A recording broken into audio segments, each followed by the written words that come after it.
નમસ્કાર. આજે અમે લોકો ગાંધીનગર સિવિલ હોસ્પિટલ ખાતે આવ્યા છીએ. ત્યારે આજે મધ્ય ઝોનના કાર્યકારી અધ્યક્ષ બેન શ્રી જયલબેન વસરા, જીતુભાઈ ઉપાધ્યાય, હાર્દિકભાઈ તલાટી સમગ્ર સહિત ગાંધીનગરની સમગ્ર ટીમ આજે અહીંયા ઉપસ્થિત છે. આજે જ્યારે ગાંધીનગરનું સેક્ટર 27 હોય, 24 હોય કે અન્ય વિસ્તારો છે, એ અન્ય વિસ્તારોની અંદર આજે પાણીની અંદર ડ્રેનેજનું પાણી જે મિક્સ થયું છે, એના લીધે ઘણા બાળકો જે છે આજે હોસ્પિટલની અંદર એડમિટ થયા છે. 1 થી 16 વર્ષના 100 થી પણ વધારે બાળકો અને સહિત 133 જેટલા દર્દીઓ આજે હોસ્પિટલમાં દાખલ થયા છે. ત્યારે આજે અમે પરિવારોની મુલાકાતે આવ્યા હતા. પરિવારો ખૂબ જ દુઃખદ પરિસ્થિતિ અનુભવી રહ્યા છે. આજે આ પાણીની અંદર જે ડ્રેનેજનું પાણી મિક્સ થઈ ગયું, એના લીધે તમામ પરિવારો આજે પોતાનો કામ ધંધો રોજગાર છોડીને આજે પોતાના બાળકોની સારવાર હેઠળ આજે એમનો સમય વિતાવી રહ્યા છે.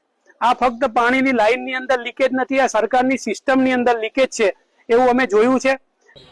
નમસ્કાર, હું છું ડૉક્ટર જ્વેલ વસરા, કાર્યકારી અધ્યક્ષ મધ્ય ઝોન આમ આદમી પાર્ટી ગુજરાત.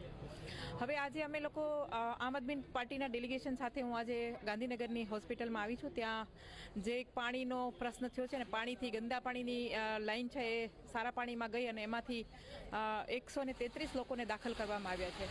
તો મારે સરકારને એ પૂછવું છે કે ગાંધીનગરની અંદર ગુજરાત આજે ભાજપે એવું કીધું છે કે વિકાસનું ગુજરાત છે, તો ગાંધીનગરમાંથી જે નિર્ણયો લેવાય છે વિકાસની, ગુજરાતના વિકાસના નિર્ણય લેવાય છે અને આજ ગાંધીનગરની અંદર આ ઘટના બને ત્યારે આનો જવાબદાર કોણ?